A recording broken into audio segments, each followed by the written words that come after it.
سپہر کے 3 بجے ہیں۔ السلام علیکم، یہ ریڈیو پاکستان ہے۔ مدثرہ اطہر سے خبریں سنیے۔ اہم خبروں کا خلاصہ۔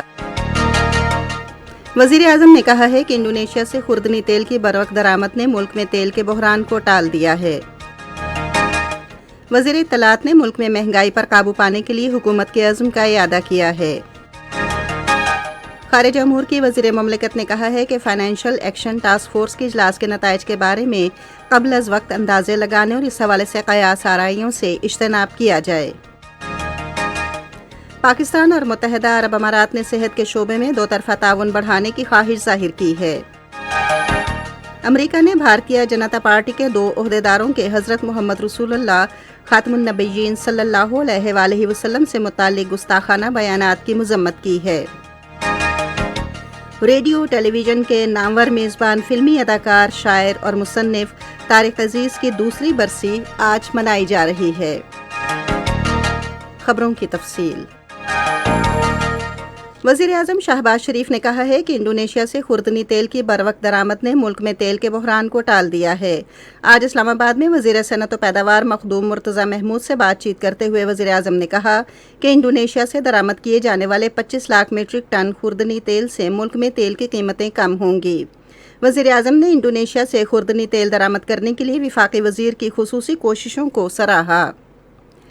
وزیر اعظم شہباز شریف سے آج اسلام آباد میں دفاعی پیداوار کے وزیر سردار اسرار ترین نے ملاقات کی۔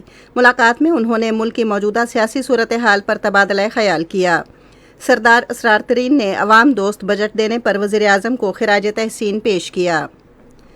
اطلاعات و نشریات کی وزیر مریم اورنگزیب نے ملک میں مہنگائی پر قابو پانے کے لیے حکومت کے عزم کا اعادہ کیا ہے۔ آج ایک بیان میں انہوں نے کہا کہ مہنگائی پاکستان تحریک انصاف کی حکومت کی غلط پالیسیوں کا نتیجہ ہے، جس نے گزشتہ 3.5 سال کے دوران ملک کی معیشت کو تباہ کیا۔ تحریک انصاف کے سربراہ کی جانب سے اتوار کے روز احتجاج کی کال پر اپنے رد عمل کا اظہار کرتے ہوئے وزیر اطلاعات نے کہا کہ عوام نے عمران خان کی افراتفری اور انتشار پھیلانے کی سیاست کو مسترد کر دیا ہے۔ قومی اسمبلی میں آئندہ مالی سال کے بجٹ پر بحث جاری ہے۔ بحث میں حصہ لیتے ہوئے چودھری محمد اشرف نے کہا کہ معیشت کو بچانے کے لیے زرعی شعبے کو ترقی دینی چاہیے۔ انہوں نے کہا کہ زرعی پیداوار کو بڑھانے کے لیے جدید ٹیکنالوجی متعارف کرانی چاہیے۔ انہوں نے کہا کہ حکومت کسانوں کو سہولیات فراہم کرے تاکہ وہ اپنے ٹیوب ویلوں کو شمسی توانائی سے چلا سکیں۔ شاہدہ رحمانی نے کراچی میں کھارے پانی کو قابل استعمال بنانے کے پلانٹ لگانے کا مطالبہ کیا تاکہ صوبائی دارالحکومت میں پانی کا مسئلہ حل ہو۔ شگفتہ جمانی نے کہا کہ مدارس میں سائنس اور ٹیکنالوجی کی تعلیم متعارف کرائی جانی چاہیے تاکہ مدرسوں کے طلباء کو بھی قومی دھارے میں لایا جا سکے۔ انہوں نے فلم سازی کی صنعت کے لیے بجٹ میں اعلان کردہ حکومتی اقدامات کا خیر مقدم کیا اور کہا کہ اس سے ملکی ثقافت کے فروغ میں مدد ملے گی۔ مولانا عصمت اللہ نے حکومت سے کوئٹہ کی ترقی پر توجہ دینے کا مطالبہ کیا۔ میر منور علی تالپور نے تحریک انصاف کی سابق حکومت پر تنقید کرتے ہوئے کہا کہ سابقہ حکومت عوام سے کیے گئے وعدے پورے کرنے میں ناکام رہی۔ آبی وسائل کے وزیر خورشید شاہ نے گرینڈ ڈیموکریٹک الائنس کی فہمیدہ مرزا کے نکات کا جواب دیتے ہوئے کہا کہ پانی کی قلت ایک سنگین مسئلہ ہے۔ انہوں نے کہا کہ صوبہ سندھ کے آخری سرے تک پانی پہنچانے کے لیے کوششیں کی جائیں گی۔ انہوں نے کہا کہ حالیہ بارشوں کی وجہ سے تربیلا ڈیم میں پانی کی صورتحال میں کسی حد تک بہتری آئی ہے۔ وفاقی وزیر جاوید لطیف نے کہا کہ موجودہ حکومت کو ملک کی سنگین اقتصادی صورتحال کا ذمہ دار قرار نہیں دیا جا سکتا۔ انہوں نے کہا کہ ملک کو آگے لے جانے کے لیے مل بیٹھنے کی ضرورت ہے۔ ایوان کا اجلاس اب پیر کے تیسرے پہر 4 بجے تک ملتوی کر دیا گیا۔ سینٹ میں اگلے مالی سال کے بجٹ پر بحث جاری رہی۔ مالیاتی بل 2022-23 پر بحث میں حصہ لیتے ہوئے فیصل جاوید نے حکومت پر زور دیا کہ وہ ڈیمو اور پاکستان تحریک انصاف کی حکومت کے ان خصوصی فلاحی پروگراموں کے لیے فنڈز نہ روکے جن کا مقصد غریبوں کو آسانی فراہم کرنا ہے۔ مولانا فیض احمد نے کہا کہ پیداوار بڑھانے کی غرض سے زرعی شعبے کے لیے مزید رقوم مختص کی جانی چاہیے۔ علی ظفر نے کہا کہ غیر منقولہ جائیداد پر ٹیکس لگانا صوبائی معاملہ ہے، تاہم وفاقی حکومت کو ایسے اختیارات استعمال نہیں کرنے چاہیے جو ملک کے آئین سے متصادم ہوں۔ بحث میں حصہ لینے والے دوسرے ارکان میں کامران مرتضی، سینیٹر کامران مائیکل اور حاجی ہدایت اللہ شامل ہیں۔ یہ خبریں آپ ریڈیو پاکستان سے سن رہے ہیں۔ خارجہ امور کی وزیر مملکت ہنا ربانی خر نے کہا ہے کہ فائنینشیل ایکشن ٹاسک فورس کے اجلاس کے نتائج کے بارے میں قبل از وقت اندازے لگانے اور اس حوالے سے قیاس آرائیوں سے اجتناب کیا جانا چاہیے۔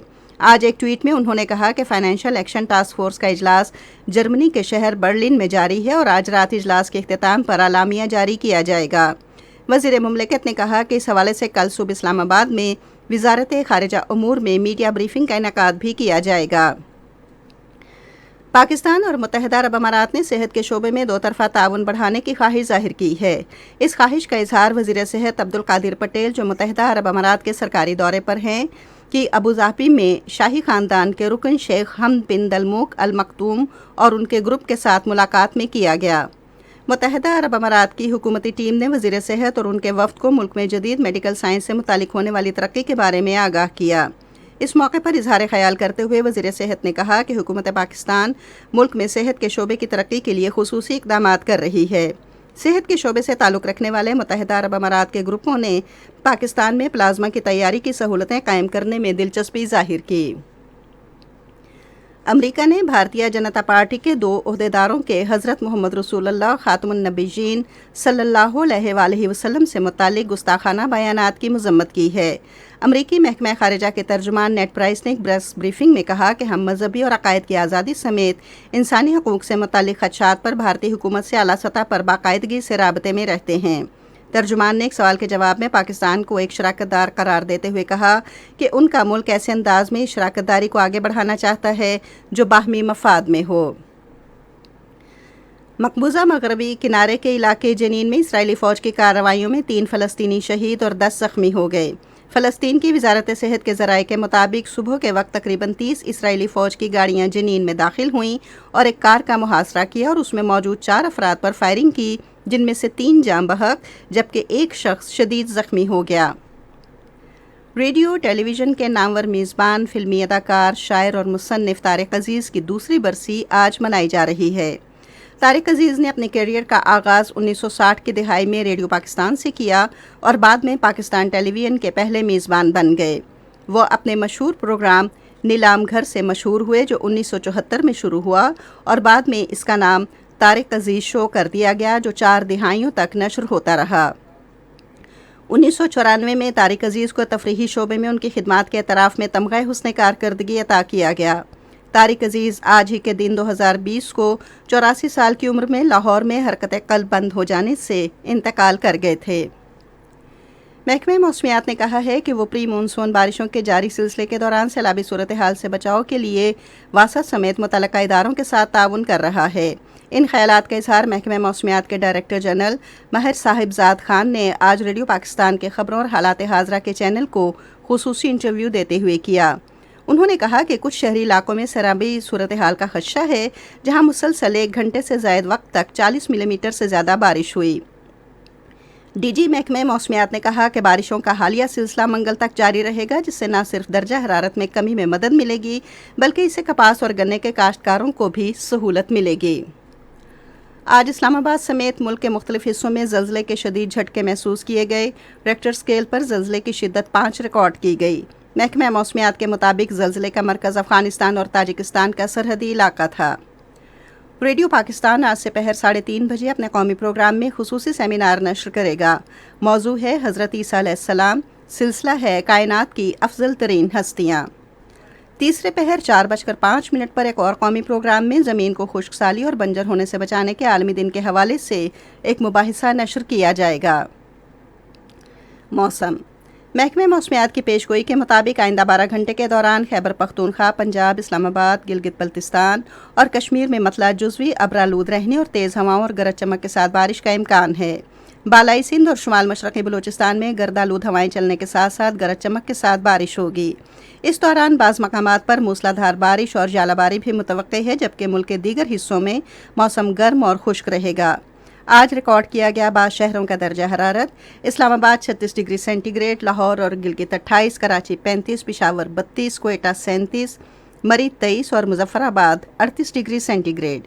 محکمہ موسمیات کی پیشگوئی کے مطابق بھارت کے غیر قانونی زیر قبضہ جموں کشمیر میں سری نگر، لیہ، پلوامہ، اننت ناگ، شوپیاں اور بارہ مولہ میں مطلع جزوی ابرآلود رہنے اور تیز ہواؤں گرج چمک کے ساتھ بارش کا امکان ہے۔ آج ریکارڈ کیا گیا درجہ حرارت سری نگر، پلوامہ اور بارامولہ میں 21 ڈگری سینٹی گریڈ، جموں 32، لیس 17، شوپیاں اور اننت ناگ میں 20 ڈگری سینٹی گریڈ۔ اسی کے ساتھ خبریں ختم ہوئیں۔ مزید خبروں اور تجزیوں کے لیے ہماری ویب سائٹ ہے radio.gov.pk اور فیس بک کے link radio Pakistan news official پر براہ راست ویڈیو سٹریمنگ بھی